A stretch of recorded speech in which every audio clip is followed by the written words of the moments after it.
This morning on the program, I'm talking with U.S. Representative Harriet Hageman. Harriet, welcome back to the show. Thank you. It is great to be here.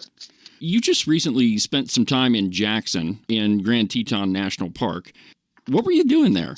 What was the topic of conversation? So this was a field hearing from the Natural Resource Committee, and the purpose of it was to reassess where we are in terms of the Great American Outdoor Act.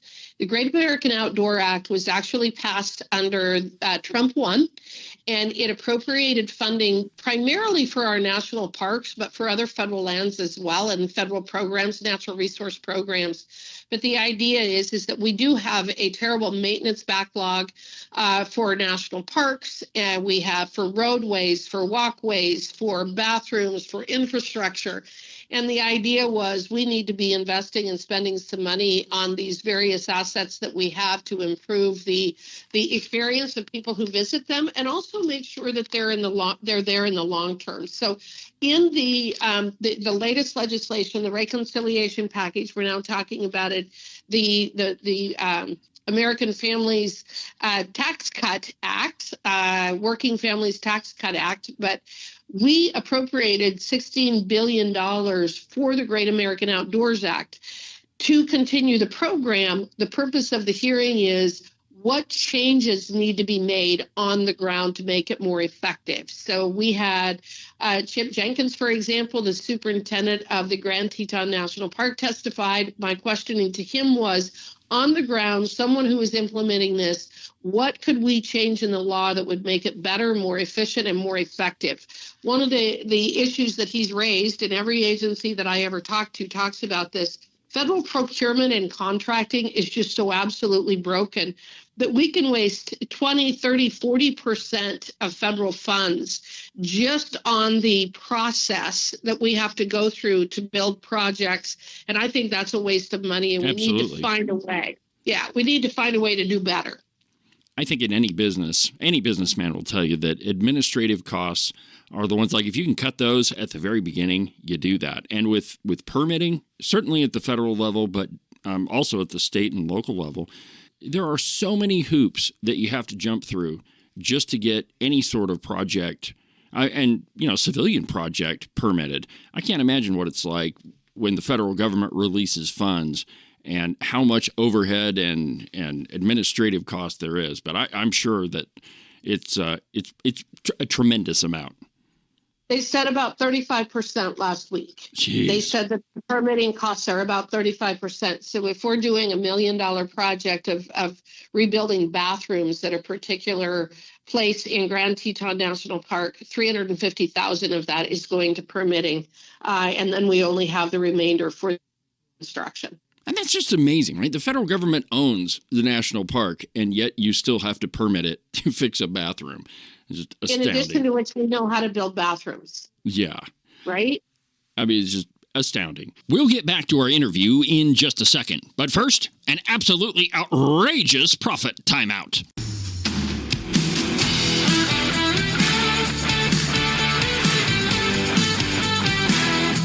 Cowboy State Politics is brought to you by Morton Buildings. If you're in the market for an outbuilding or a garage, or maybe something bigger like a barn or a roping arena, or even a giant warehouse for your property, the two guys you need to talk to are Marcos and Jesse at Morton Buildings. Their phone number is 307-674-2532.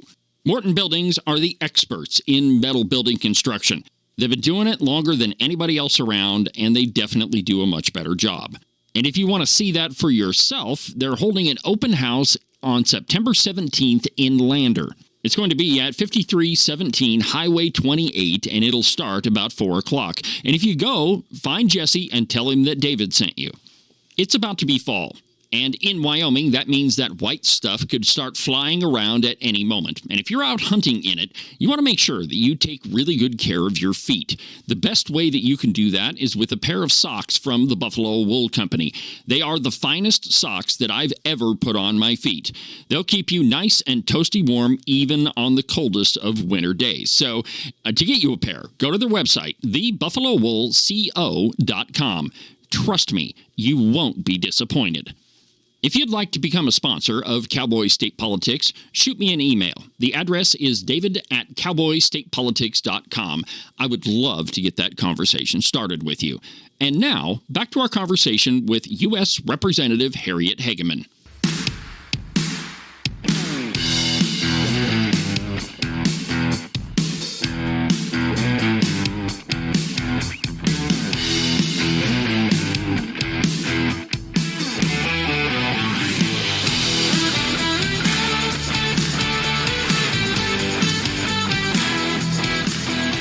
The other thing is in the news about you is, again, talking about the end of Clinton's Roadless rule. And I've seen a lot of conversation back and forth online that this is just another attempt to, to grab a hold of public lands. I guess two questions here. First, could you please explain again why the Roadless rule is bad? And then second, what you're attempting to do with it? So these are federal lands, so it's not an effort to take control of federal lands. They are federal lands. The Roadless rule was adopted in the waning days of the Bill Clinton administration in January 2001. It violated NEPA, the Wilderness Act, the Wyoming Wilderness Act, and a variety of other federal laws. It was put together in 1 year. Now, we were just talking about permitting for a bathroom in a national park, and it can take years to do the permitting for one bathroom. They did the permitting. They did the entire NEPA process on the Roadless rule in 1 year because they had to rush it through because it was supposed to be Bill Clinton's legacy. So in 1 year, they did a NEPA process on 58.5 million acres, National Forest Service acres throughout the United States. Lands in North Carolina were treated exactly the same as lands in Wyoming. At the time they did the Roadless rule, they didn't even have maps of where these roadless areas were. In fact, there's 4.5 million acres within the roadless areas that they defined as roadless areas, if that gives you an idea of how bad this law was. But at the time, what was interesting is that there was a lot of pushback from the in the field Forest Service employees. There were literally stacks and stacks and stacks of letters submitted by Forest Service employees saying, please don't do this. This is going to destroy our ability to manage and protect and care for this incredible, valuable resource. And so what the Roadless rule does is it actually violates FLPMA, the Federal Land Policy Management Act. And how does it do that? Under FLPMA, we do forest management plans every 10 years. So the Bridger Teton, the Bighorn, the Shoshone, all of those, they have to go through what's called a forest management planning process every 10 years. Roadless areas, wilderness areas, wild and scenic rivers, grazing, mining, all of those activities and all of those different management techniques are described and addressed in each one of those forest management plans. Because under FLPMA, the idea is that every single national forest is different than the next one. There is no one-size-fits-all rule to control wilderness areas or to control, again, wild and scenic rivers or roadless areas. So historically, how we managed roadless areas was done on a forest-by-forest basis. What happened with the Roadless rule, again, to make a legacy for Bill Clinton other than Monica Lewinsky, and they literally, I saw the documents that said this, David. Oh, wow. This was the legacy for Bill Clinton to try to cover up what happened with Monica Lewinsky. They actually wrote that out in an email? It was in an email. Wow. So anyway, this was his legacy, that he was the big environmentalist. But at the time, we kept saying, if you do this, the catastrophic forest fires and the insect infestations are going to be absolutely off the charts. In 1997, there was a blowdown in the Route National Forest, and it knocked down 13,000 acres of trees in one night. Because it was a roadless area, they did not go in there and treat. That is the source of the insect infestation that has devastated our national forests and national parks over the last 25 years. I have the reports that said if we do not treat, if we are not able to go in and deal with this, that insect infestation is going to take over the entire interior West. And that's exactly what happened. If you look at Landsat photographs over the last 25 years, you can see that insect infestation expand outward from the Route National Forest. So it's been very destructive to our national forests. And the gentleman from the Forest Service who was before us yesterday, he testified that it is the roadless areas where we have the biggest problems with catastrophic forest fires and insect infestations. So all we're trying to do is repeal a regulation, by the way. It was never a law. It was not passed by Congress. It was a regulation that came out of the Clinton administration. It was illegal from the get-go. It never should have been able to take hold. We are now suffering the consequences of that. It is time for the Forest Service to repeal that rule so that each national forest can be managed in the best way possible for the resource and for the citizens of this country. Well, I think you bring up an important point that in Washington, you craft policies that pretty much have to be one size fits all. And that's a problem for states like Wyoming that have, a lot of national forests. And the only one that I'm really familiar with is the Cloud Peak Wilderness in the Bighorn Mountains. But, I don't understand how somebody in Washington who really doesn't understand the state or any of the areas can make a rule that covers the entire country. And it's like with many environmentalist policies. I mean, it's ill-informed, doesn't really take into consideration conditions on the ground. And like you say, right. With the insect infestation and the potential for forest fires, I mean, I think you can tie a lot of problems that we've had in those two areas right back to, like you said, to that roadless road, because you just can't get up there and clean out down timber or anything. And it's all because of a dumb rule. And it's a dumb rule. And keep in mind, the forest services are not within the Department of Interior. They're within the Department of Ag because they were to be managed as a commodity. And I am constantly asked by people in Wyoming, how do we keep our young people here? I want my children and my grandchildren to have jobs and be able to live here. And I say two things: jobs and housing. Because of the roadless rule, there has been a dramatic decrease in the amount of timber production coming out of our own national forest, which means most of our lumber is being imported from. It's either being produced on private lands, such as in the southeastern part of the United States, or it's coming from Canada. And housing costs have skyrocketed over the last 25 years. In part because lumber costs have skyrocketed over the last 25 years. Why? Because we're not producing it domestically. So all of these things have there is a domino effect. And it's why when you make a policy of this magnitude, you sure as hell should take longer than a year. I think that they had two public meetings in Wyoming for the roadless rule, and it affected 3.2 million acres in the state of Wyoming. We have 9 million acres of National Forest Service lands. This affected a full 1/3, and they had two public hearings or public meetings within 1 month of each other in 1999 and 2000. It wasn't right. It wasn't fair. Our communities, our counties, our businesses, our timber companies, they were not involved in this the way that they should have been. And the consequence has been devastating to our national forest. I was recently in Japan. And it's interesting, we met with their foresters over there because they had historically had lots and lots of forest fires. They have been able to dramatically reduce their forest fires from about 8,500 in 1973 to 2,000 in 2023. And we asked how they did that. And you know what they said? Well, we build roads and we harvest the old growth.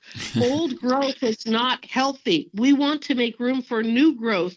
We harvest old growth. And we made a comment about how we cannot build roads in our forests. And they looked at us like we had 17 heads. Yeah. And they said, well, how do you control fire then? And why wouldn't you use this resource? Where do you get your building materials? We're like, yeah, those are all really, really good questions.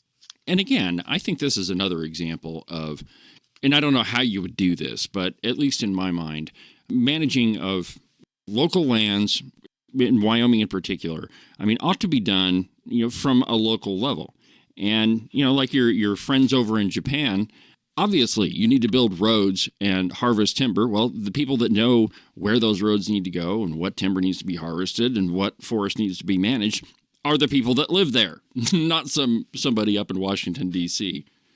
Including our professional foresters who work for the National Forest Service.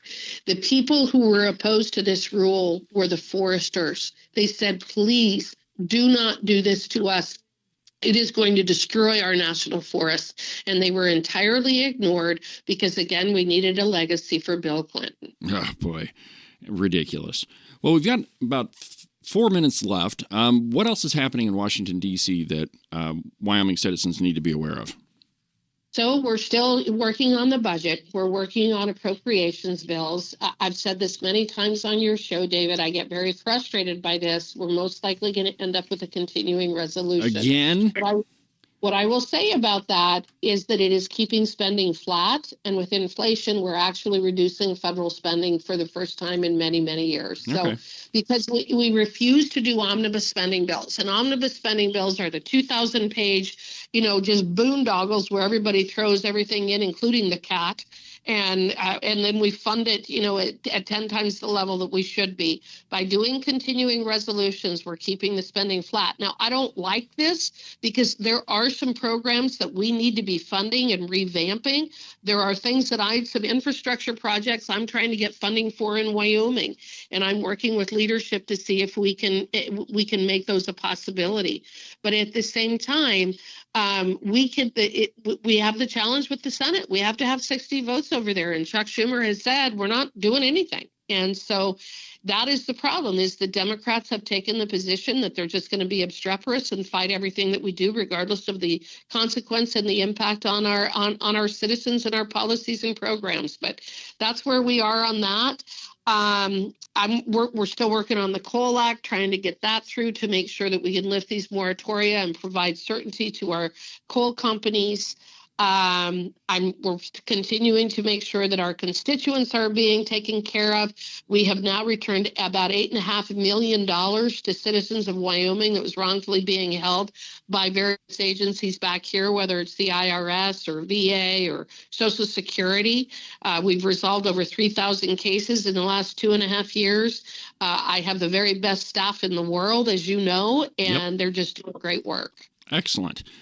Well, we're pretty much out of time, but I do have one more very important thing to tell you. I'm sure you're aware that there are some Wyoming National Guards men and women over in several different places in the world, but there's a group over in Jordan right now.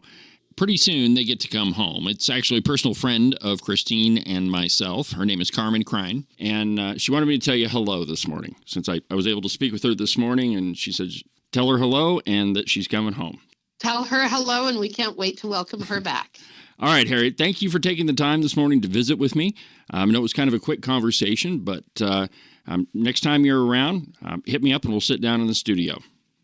Thanks, David. All right, thank you. Bye-bye.